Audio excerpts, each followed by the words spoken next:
Hi everybody, I'm Ming Chen from AMC's Comic Book Men. You might know me from seeing me in Kevin Smith's Jane Silent Secret Stash. Today we're at the NJ Comic Expo. We are at the New Jersey Comic Expo. This is the third year for this event, and Up Your Geek has been here all 3 years. It's gotten bigger and better every year. More guests, and the focus here on the comic book genre is really amazing. Yeah, I like that. How many cons have you been to? Like, where are the comic books? There are no comic books anymore.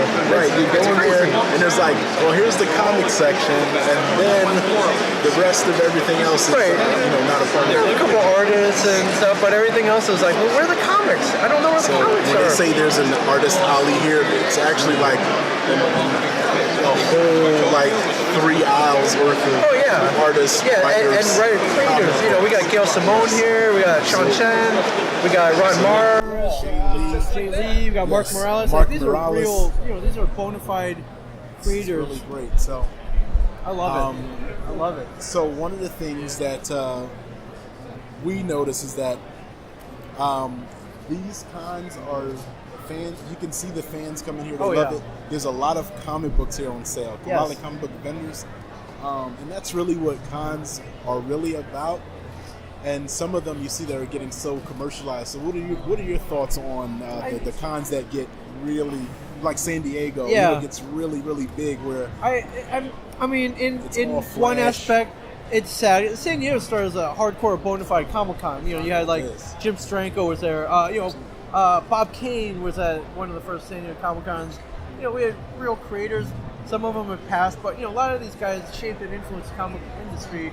And then at some point, it kind of became all about movie stars and TV and media guests. And that's okay too, because those people will bring in the crowds. There's no doubt about that.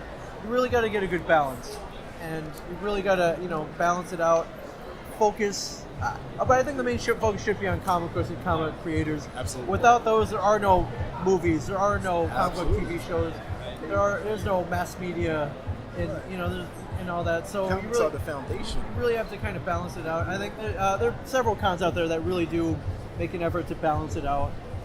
And then some of them you can obviously tell they just want all they want to concentrate on the flash. It's a lot of flash and the $100 autographs. Substance. Yeah, it's tough. It's tough, and it's hard when you bring in big names. And you're fine. It's okay to have those names there, but when you bring those big name celebrities in, and it's like, well, it's $800 to get a picture and an autograph. I'm like, oh man, but the foundation of these cons are people who come in, and you know what? You have people that will spend that money because there's so much fans. But why not spend it on the artwork, the comic books, the hardworking artists that come in and they put their work I think for every person who comes in and charges the $100 autograph, they have to recommend a comic book and plug a creator. Absolutely. And plug a writer and list their favorite comic book writer. Just promote the comic books as well. That's just my opinion. You're playing this character in the movie. I know. What do you really know about him? Right. Have you gone back? Batman. Have you gone back, read the old Detective Comics? Right. Read some of the Scott Snyder, Greg Capullo. Have you read any of that? You read it? Have you seen some of the Jim Lee artwork? Have you read any of the Frank Miller books? Who knows? But Greg Capullo, all these people, these are great, people that are big names in the comic book world. Do you know them? Yeah. Have you met them? Have you met them? I don't know. Hopefully they have. I assume that they have, but who knows? So what do you? I want to ask you something critical. Yes. About what do you think about the logo of Batman created by Bob Kane, where Bill Finger is not mentioned at all? It's a load of crap. Bill Finger was instrumental in shaping the character of Batman. Came up with a lot of his key elements that we know and love and enjoy today. Came up with a lot of the key villains that we know and love and enjoy today. Absolutely. Bill Finger is as much Batman as Bob Kane is. And he's getting credit now. Hopefully his estate and his family is seeing some of the proceeds as well. I think it's been such an uproar. We actually last night Justice League came out last night, Yes. but we saw at the end credits there Bill Finger. Bill Finger's name should be. So you're always saying credited and Bob mentioned Kane, on Bob Kane, Bob Kane. Yeah. And that's great, but Listen, it was a legit partnership, and for whatever reason, I don't know the real story, but Bill Finger got pushed out and almost never mentioned again. I'm glad that his creation, he's getting some credit, his genius, and his contribution to Batman has been brought to light for sure. So tell us about you saw Justice League, right? I did. Okay, what were your thoughts on the greatest team up of all time? One of the greatest team ups. We have the Avengers. We have a lot of great team ups. We have the X-Men. Yeah. We have a lot of great team ups. But as individuals coming together, I think DC did a great job. It's definitely a step in the right direction. Above all else, you can nitpick on the storylines, and you can delve deep into. I like this. They pulled this from this comic. I like that they mentioned this. I didn't agree with this. Above all of that, it was fun. I had fun. It was a fun movie. Comics are fun, man. Comics are, comics are rooted in fun and our childhood and, things that we aspire to be. But comics are fun, man, and comic book movies should be fun. I think that was a problem with some of the other DC movies that maybe didn't work as well. They wanted to go dark and serious. Right. They weren't fun, though, man. There's no, it lacked humor. And it lacked a little bit of heart, and it lacked fun. This one was fun, man. I think it was fun for all ages. They cracked jokes.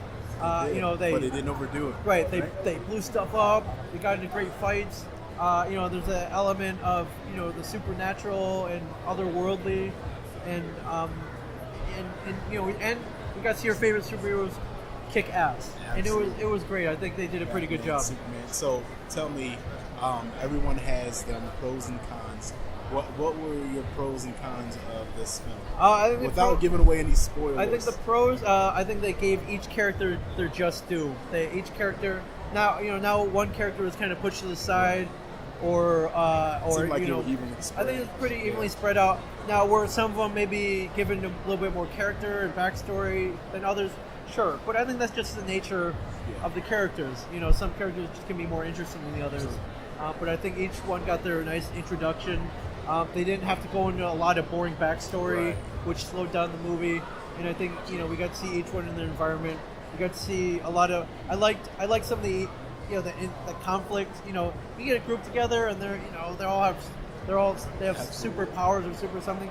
You need a lot of egos together, and some of them are even human. So, or have at least some human-like elements to them. And what do humans do? They like to fight. They like to fight. That one thing, ego and arrogance, it's gonna creep forward. So especially when you team up, but they teamed up to fight a greater cause, so that was good. Cons,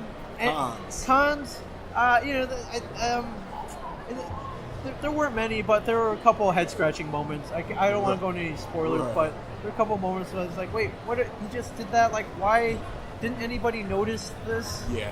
Right here, okay, this is a little weird. Zack Snyder, he had to leave under unfortunate circumstances, and Joss had to step in. In the end, though, I think it worked. I actually would be cool if those two could actually collaborate more. It wouldn't be a bad idea. No. I know he got right 2 paychecks. It's a dynamic duo. But I think, Zack's kind of more about action and Flash, little darkness. I think you could see where Joss went in and developed some more of the character, cut out a lot of the fluff, I think. Another pro, the movie can't 1 hour 59 minutes, folks. Not 3 hours, not 2 hours and 40 minutes, not 2 hours and 30 minutes. 2 hours. It did not feel long. It was very well paced. So I'm going to give that to Joss Whedon. I feel so. I have like an opposing thing on the length of the film. I think maybe could have gone 2:15. Okay, I'll take it another. Sure. I think you can definitely, for me, you can see in the movie where the scenes were cut, where scenes would cut right over to something else, and it's like, why'd you make that edit right there? So, and I think for me, like a con is when you notice the edits in the film. Sure. That's not really a good thing.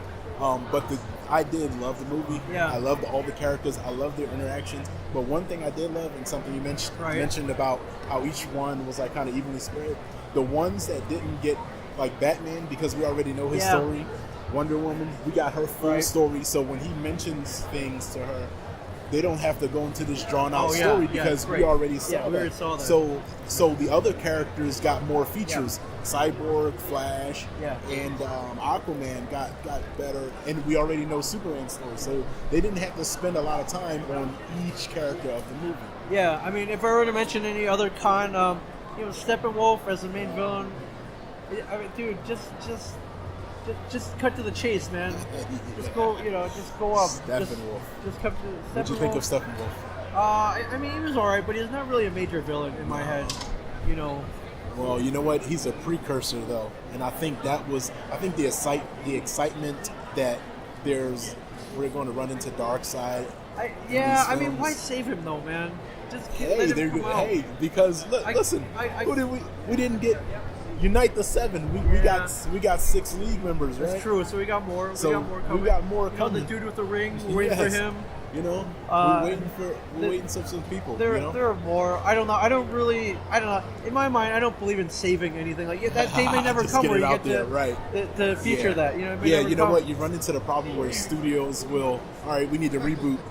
Yeah. And then you miss out on the opportunity of having showcase somebody. I get that. But I mean, I guess Marvel didn't unveil Thanos right away either, so I get it. They're setting something up. So. And Marvel was pretty well established, so they can hide something like that.